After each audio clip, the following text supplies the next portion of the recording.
Glad that you're here with us on Morning Express on this 15th day of June 2015.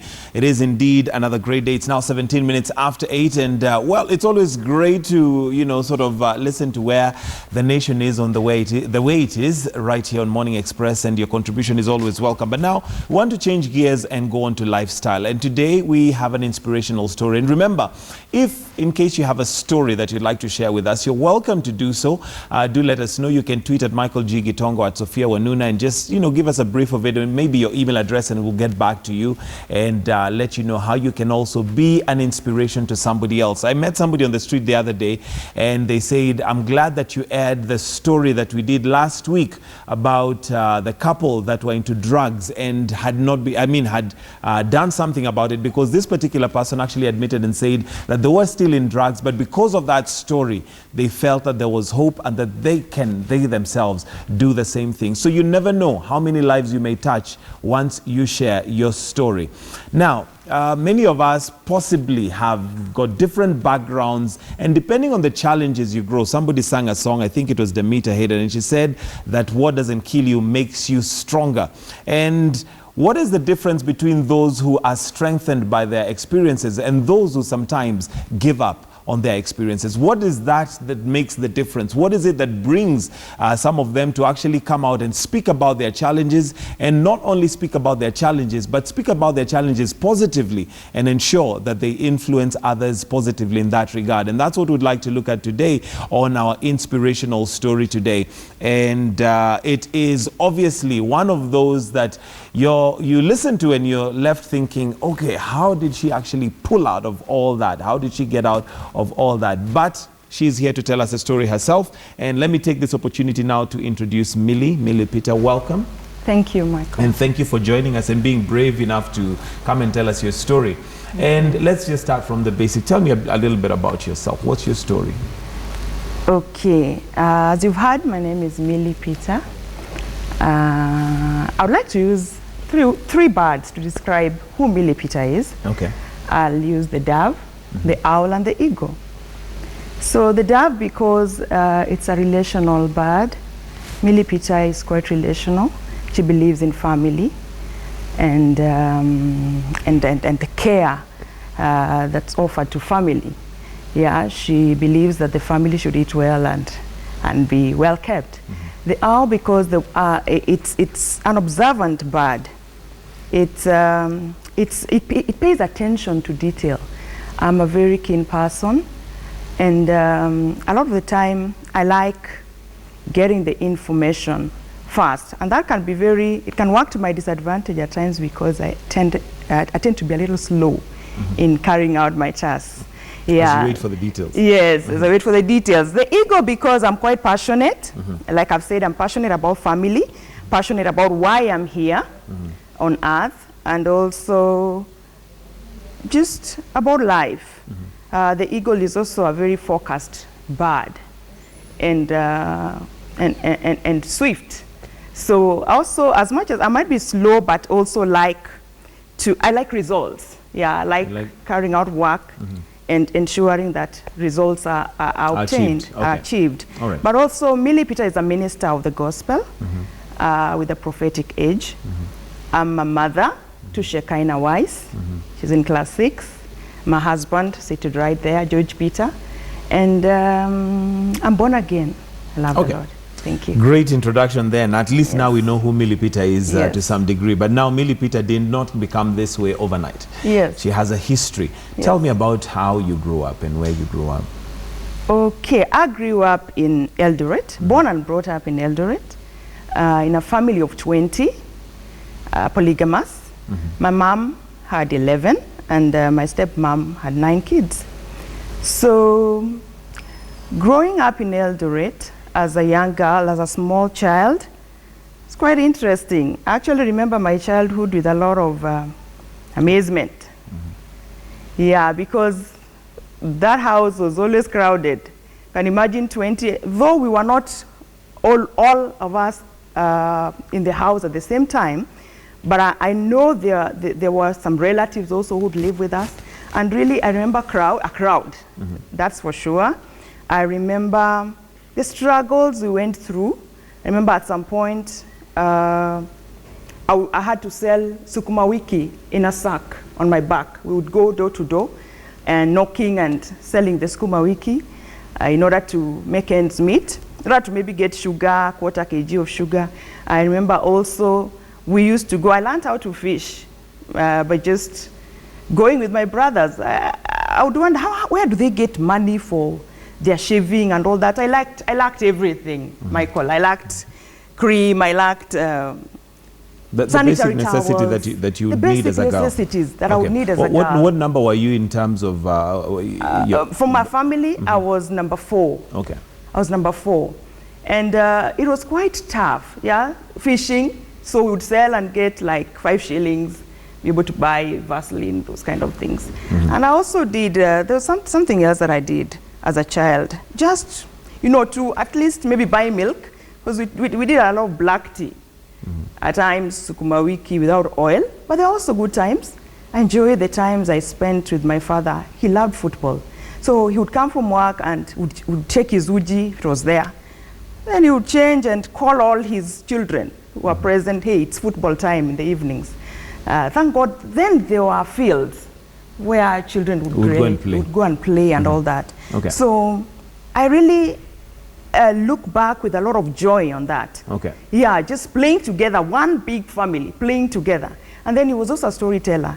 In the evenings, he would really tell us stories about how he grew up himself and how his siblings were and how life then was very difficult. And I used to wonder, okay, if yours was difficult, we are going through this now. You're telling us yours was worse. What could it so, have been? you know, the uncertainty there was, okay, so how will it be in the future? Okay, so your dad obviously was a pillar and was there for you. Oh yes, he was there for us. We never lived with our mothers much.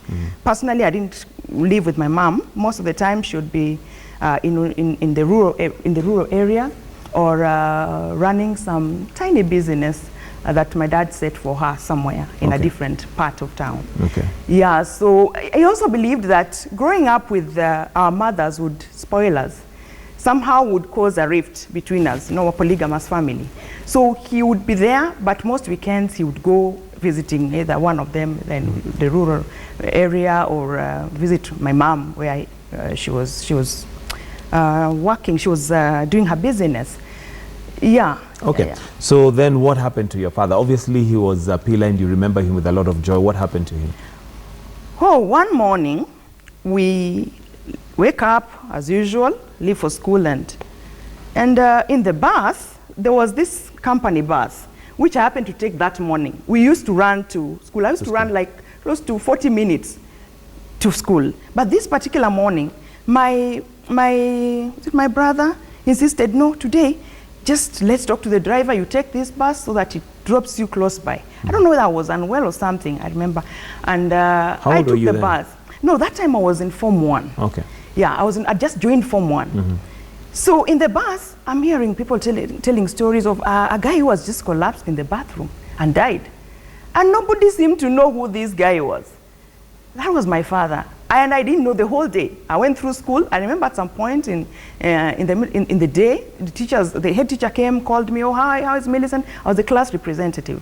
How's Millicent? How's the class doing? And how are things? And I was like, things are okay. And again, my class teacher came and, you know, that was unusual.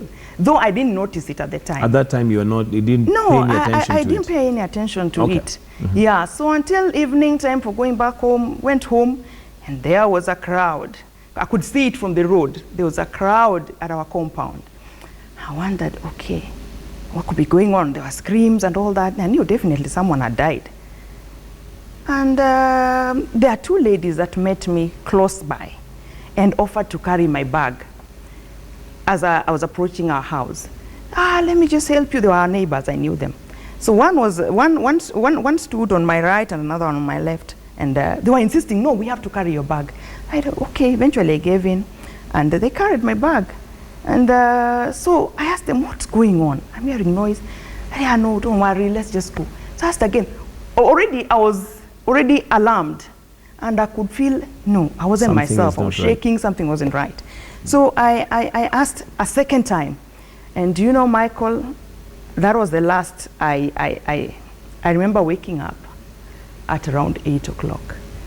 I think I collapsed and I think I passed out. So she must have told you what happened at that point, or you don't remember? No, she didn't. She didn't. So what made it you was collapse? just that pressure of It was too much. What could these people be doing here? And what are all these noises? And how come these ladies are not telling me what could be going on? Okay, so you wake up at 8. I wake up at 8 and my elder brother is seated on the bed and I asked Frank, what's up? He told me, ni fadhendi amekik. Oh goodness, fadhendi amekik. What a way to even break the news, eh? Yes, fadhendi amekik. I know I stood up and rushed to his bedroom because he was living with us alone. So I rushed to his bedroom. Everybody was everywhere. You know, people, mourners and all that. And there's all this commotion. Oh, it wasn't only my bro. They were my teachers, my primary school teachers. I think 2 of them were also on the bed, seated on the bed. So I went and looked at his bedroom. There was nobody, and clearly there was no sight of him. So, yeah. You knew it had happened. I knew. All right, so now he's dead, and obviously you go through the whole process, and he is buried. Then what happened? You know, Michael, growing up with a father who seemingly offered a bit of security, and all of a sudden you realize he is gone, life felt hopeless, helpless. I felt so helpless, confused. And of course, and even just for people who are going through such, it's not an easy experience, Michael. It isn't. For a young girl who has just joined Form 1, I saw my future like fall down before me. I saw like all my dreams shattered. So I thought. Yeah, but now, after that, actually, I feel the need to say this. Let me say this, that if you're really going through that, if you're born and brought up in that kind of a family, there's always someone calling the shots. Don't give up on yourself too easily, too quickly. Really don't. Because I remember going to Shags and burying my dad, and that was the longest I ever stayed in the village, about 2-3 weeks. Yeah, and we were just there, not really knowing what would be, what next. Yeah, it was really a very hard time for me. And I remember after the burial, we had to come back to Eldoret. The company allowed us to stay 1 more term. That was second term. 1 more term. Then we would then leave the company house where my dad was working. So we came back, and after the 1 term, went back to Shags because now we didn't have any other place to go. So while in Shags there, just being, it was, I think, Christmas and all that, and then in January, early January, my mom approaches me with this lady. I'd never met the lady before. And she says, this lady, myself and this lady want to take you to a place to meet someone. This someone is going to get you a boarding school because now you can't go back to Eldoret where you grew up. And most of you will have to either go to boarding schools or look for something else to do because I don't have money, and neither does your stepmom have money. So I was taken to this place, this other town. Apparently the man that I was going to see was this lady's brother, who was well known and could get me a place in some boarding school in that part of town. So I was taken. We didn't find him. He was not in the country at that time, and the sister did not know. So we went and we waited 2 days. Then the man came back, and the sister narrated the story to him, how my dad had passed on, and I'm an orphan now. My mom is not working, and so I needed help getting a boarding school, which the man agreed to. He said, I know some, I know some places I can go help you out.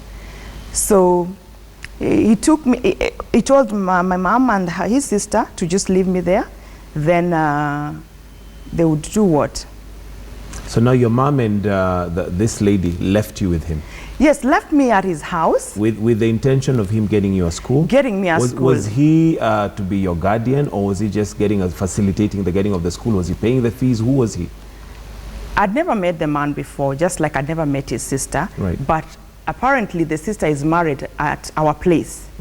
So she knew my mom. Now this man was just to get me. No. Okay. She's not a distant relative. He's not a distant relative. So this man was to get me this boarding school. There were no talks about him taking responsibility and all that. That came later. Okay. Yeah, that came much later. So his was to get me that boarding school. But of course, I believe it was my mom's secret prayer. I believe. She never mentioned this, that, hey, this rich man, why won't he just take charge and help me out here? Yeah, but he got me the school. Yes, he did get me the school. I joined at Form 2. And life was like, having been through that hardship and hard moment and very sorrowful moment, it was like a breath of fresh air, let me say. Finally, you can go to school, the fees is paid. There's food. There's food? there's food in this house. There's some clean water. Were you boarding in the school, or were you staying with him? No, of course, that week I was there, or was it a month? I stayed there for about a month before I went to school. Yes, and then, of course, there was school, and school was good. I was bought for, I mean, he had money, the shopping was there, and what else does a girl need? Apart from just having some good shopping, and books are there, and I was happy to be back in school. So here I am, went to school, and when schools closed, I came back to his house. I would come back to his house, and then he gives me someone to take me home. So that went on for a bit, and it was all good. This man was a married man, though at that moment he had separated with his wife, because when he came back I didn't meet his wife. I found the house help with a baby, a 1-year-old baby. 1-year-old baby, there were watchmen and just the workers around. So I got to learn that much later, that the wife was not a Kenyan. They had separated. Okay. The wife had gone back to her country. Okay. So from 2 was okay, came back, and he would send me home whenever schools would close with someone. Then I would come again, then be taken to school and back. Now the trouble came in at towards end of Form 3. Form 3, I believe it was second term. So one day, second term, when schools closed, I come home and I'm carrying his baby. I'm in the kitchen fixing the baby's food. Then this man makes a pass at me. I never used to see him. Was this a verbal pass? No. I'm standing at the sink like with the baby, and I was trying to fix something for the baby. Then he puts his arm around me like this. And I ran outside, actually left everything. I dropped that food and ran outside with the baby. I was shocked. I mean, and I never used to see him. That day he came at around 3 o'clock. He never used to come at those hours. He would come when we have slept and leave quite early. So even seeing him physically like this was not that rare. It was rare.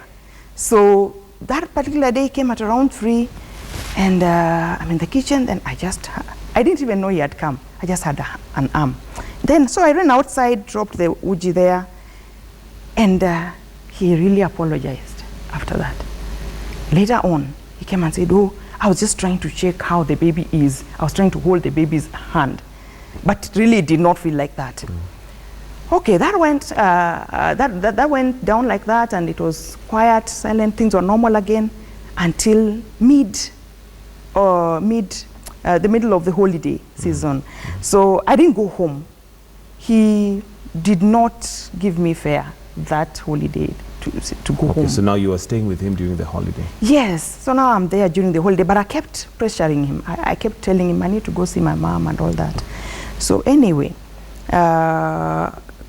towards I think 2 weeks to the end of that holiday, he says, "Okay, now you're going home." I said, "Okay, I'm going home. That's good." So I waited from morning till about 3 o'clock. I'm all dressed up, waiting my bags. So I keep asking, then at some point he leaves. comes back. So anyway, eventually we leave. And that day, we left him and the driver. And that was unusual. It was just always me and the driver being dropped at the bus stop or being taken to the town where I would take my home vehicle, up-country vehicle. So anyway, that evening, we left him, and the driver. And I noticed we did not take the usual route. We went somewhere different, and it was a certain hotel. By that time, it was around 5-ish, because it was like an hour's drive to the town where I would take my buses. So he went, and I saw us enter this hotel. And when you enter the hotel, because I'm a girl, I mean, I was even scared. I used to be scared of that man. I mean, just the way he looked. I mean, someone with a lot of beard, he had left his, I don't know. And I never used to see him during the day. So for some reason, I used to just, and also that incident that had happened, I wasn't familiar with him. So anyway, we went, he checks into this hotel, and orders food and all that. I didn't know he had booked a room. I mean, I thought we were just taking some refreshments. It was a long drive, then we continue. And maybe even the excitement that, oh, for once I'm being dropped to Shags. I felt, wow, that feels good. This is an honor. Yeah, that's an honor. So anyway, we ate and all that, and we never left that place. I kept asking. What happened now that you've checked in, you've eaten? Let's fast forward because of time. Do you get into the room? Does he invite you into the room? How does this play out? Yes. After dinner, he takes our bags and invites me to the room, and I thought that was my room. I didn't imagine, I would never have imagined that he was going to share. When he opened the door, I saw 2 beds. And he closed the door, and I asked him, you also sleep? Are you also sleeping here? And he said, yes, there are 2 beds. You'll use yours, I'll use mine. I was shaken. You couldn't run away? The door is locked. And also, I was already scared of the man. He had already kind of put this fear on me. So I tried, say, how will this play? But anyway, I said, okay, there are 2 beds. I can actually sleep there. You know, as a young girl, your mind doesn't think. Your mind thinks, okay, I'll just sleep with all my clothes. I'll also sleep in his bed. And, you know, you're trying to look for comfort. Okay, what happened? Yes, at night, he waited quite a bit because I couldn't fall asleep. And then he joined me in my bed. And when I resisted, he just became violent. Did you scream? He pinned me down. Yes, I did. But he did this. He actually closed my mouth with his arms, with his hands. Okay.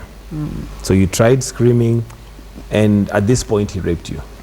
Yes, though I doubt if there was much penetration. Yes, because I really struggled. I really struggled as much as he was holding me down, and I really struggled, and I gave it a fight. Yes. Okay. Yes. So that night ended like that. Did he eventually now get off you and go sleep on his bed, or what happened? Yes, he did. Okay. After that, after he did his thing, he actually left the bed, and I sobbed the whole night. And the following morning, he gave me the driver to take me home to my rural village. Okay. And I shared this with my mom, and she didn't believe me. Though at some point, when I really gave her the details, she did believe.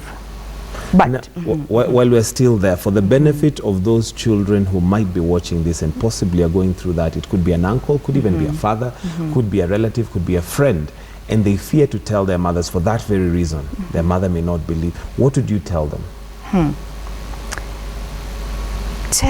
I'm sure they know someone. If you tell your mom and she doesn't believe you, look for someone, a friend, look for a family member, look for someone at school, a teacher that you like.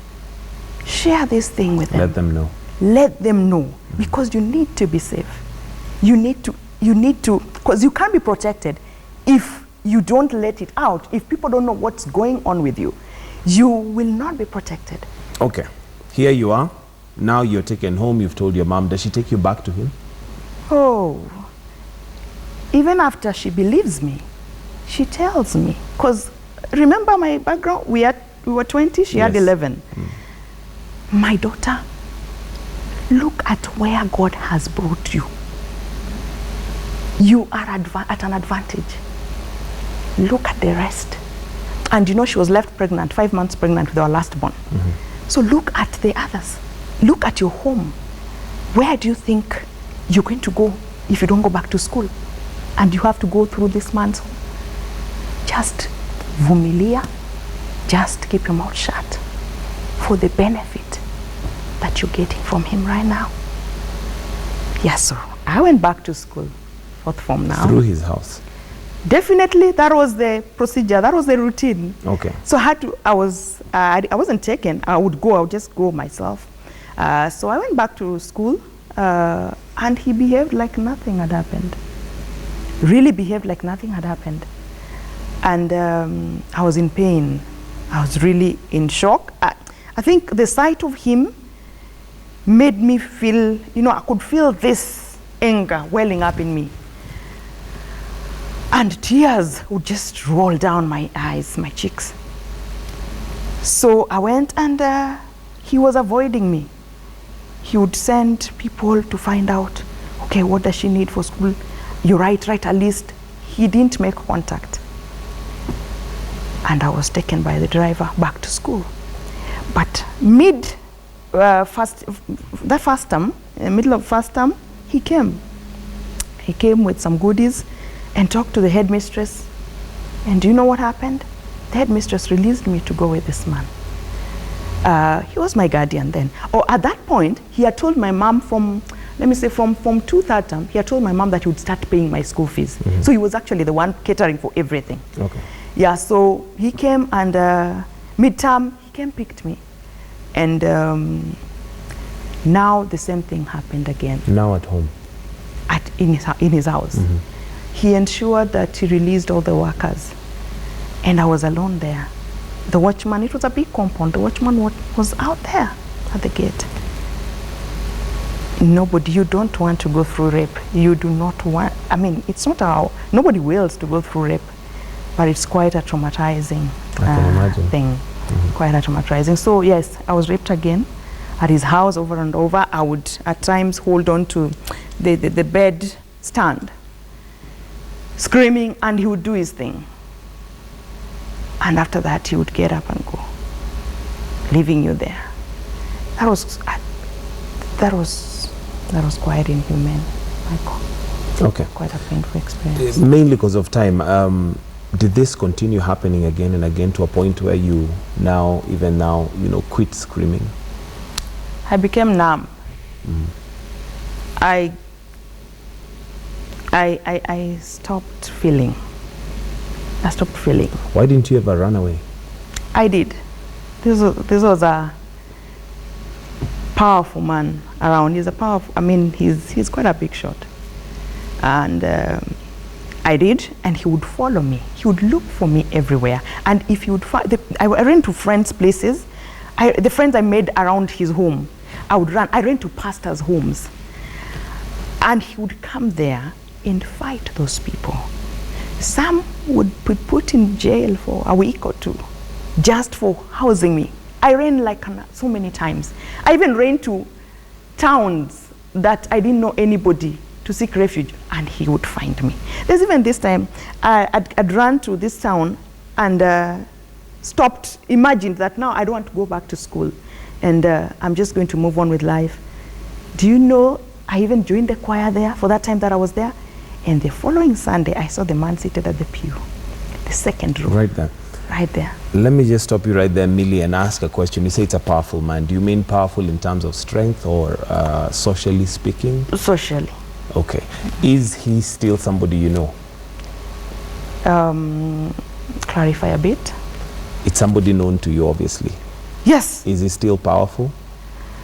Yes, let me say his career has given him the world's good. Okay. So that affluence, that... And has this ever been brought to justice? His case, has it, in regards to you? I think I just made peace with it myself. I didn't... He left the country for many years. I think now, when I ran away, I think I heard he left the country, came back the other day. He's around now. Yes. And are you going to let that slide by? I choose to look at it in this light, that he took care of me and also took care of some of my siblings, took them to school through me. And I think he used that as the bait to catch me. Right now, since I made peace with it, I don't have any ill feelings. As much as then I would have loved for him to be brought to justice. But Millie, for the sake of others who are doing that, yes. And I understand that he took care of you and he took care of your siblings, yes. But nothing gives him the authority yes. and the reason to rape you and leave you at that kind. Will you let that just slide? That should not be left to slide at all. But will you let it slide? Because it's you who was the victim. It's you who went through that trauma. Will you let it go? No, I will not let it go. I will not let it go. Though at this point, when I'm sharing it with you, time has passed, and I think I've had my healing. Though it should not be left to go unaddressed. Okay. Yes. Now, your message to all those who are in that kind of a situation where possibly, because you said you reached a point where you became numb, despite the fact that he was raping you now, you know, on an almost regular basis whenever you meet. How does one get out of that, that bind? Depends on who you're dealing with. Like for me, it was quite hard because this man had the money and he would trace me wherever I would run. But one day, I think I got this courage, and I had only 1,000 bob and decided to just write a letter and leave it there. And I ran away to a place a far off place. Before I would just run nearby. But this particular time, I ran away to a far off place to a very strange place that I didn't think he would even think of finding me. And true to that, he never found me.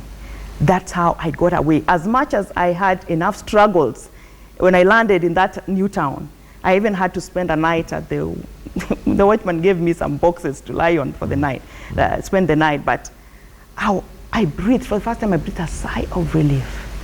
Yeah, trying to just find my way. It wasn't easy, and it's not going to be easy. But you have to reach that place where you are making that decision to stop the cycle. You're making that decision to get out, to look for safety, a place that you'd call safe for you to move on with life now. Okay. And if anybody met you on the street, obviously they would not know what you've gone through. I've heard even people say, I wish I was in their shoes. They probably wish they're in your shoes, but they don't know where you've come from. And somebody goes through a lot before they get to where they are. What has brought you to a point where you can actually talk about this on national TV? Because it's not easy. Yes, there is the shame that comes with it. There is the ridicule that comes with it. There is the people's perception that comes with it. What has made you get to a point where you can actually come out boldly and talk about it on national TV?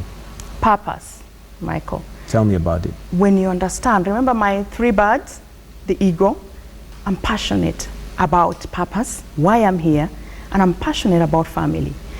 I interact a lot, having discovered my purpose, which is to enrich family, to help the young boys and girls grow up in a safe environment, grow up in an environment where they are not scared that somebody is going to do something bad to them.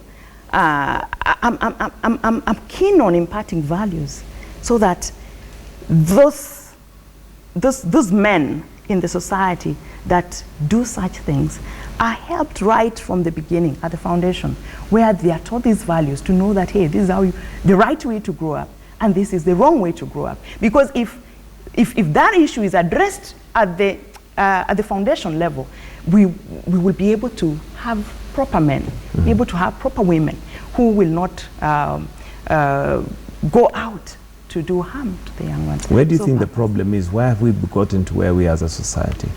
I was listening to something there yesterday, and this person was saying there are so many women's programs, there are so many lady programs in helping women just get by. But nobody, really, very few are doing something to the men. Very few. In fact, I was talking about it with my spouse last night. I mean, who is teaching the men these things that we gather children? We run an organization called the Family Center. Now, this Family Center, I started, I believe, again, from purpose, the understanding of what my existence, why am I here? So the family purpose seeks to offer solutions to the family. One of them is to teach them character development, children character development, where my husband and I and a few others, we gather children and we train them. Yeah? So there's that disconnect where, I don't know that stigma or what, but nobody's reaching out to men. Women are being taught, certain values are being imparted, but the men, rarely would you find men. I don't know, it's just perception. I think the perception of this male ego thing. Yes, so we are doing that with the kids. Yeah, we are reaching out to the kids and the teens. We have a program called Tuvuke Initiative, where we are also teaching them life skills, again, and character development, imparting values, godly values. Okay. Yes. I want to include Sophia now, but before I do that, and maybe as we wrap up, what's your message to the men out there, especially those that feel that they have the power to abuse as they want, just because maybe they have the money or the authority or even just physical might? What's your message to them? That doesn't, really, you're not a man if you can find yourself doing that. Money, affluence, all these things don't really make you a man. You're a man, but I also know you're someone's father. Think about if someone were to do that to your own child. Think about if someone were to actually repeatedly rape your child. Yeah, so it is wrong what some of the men do. You need to stop it. You need to stop it so that we don't have to deal with the same issue, these issues in years to come. All right. Yeah. Sophia? All right, thank you so much for joining us. Your inspirational story definitely going to impact many people's lives, to teach, to caution, to encourage, to help people understand the situations they're in. It takes a great deal of strength to be able to talk about some of the dark periods one has gone through in their life. So we thank you and keep up with the good work. Thank you. Yeah. Yes, and Millie Peter, thank you very much for your brave and good effort to be with us here. And remember, if you do have a story that you'd like to share with us, feel free to let us know. You can write an email, and that's to Michael Gitonga m@standardmedia.co.ke. Forgot my email address there. Or easier still, you can tweet. Just tweet us your information and we'll get back to you. And that's at Michael G. Gitonga or at Sophia Wanuna. Well, we'll take this opportunity to wish you a fantastic day. Indeed, thank you very much for joining us. It has been a pleasure to be with you today. Have a lovely day, and we'll definitely see you tomorrow bright and early.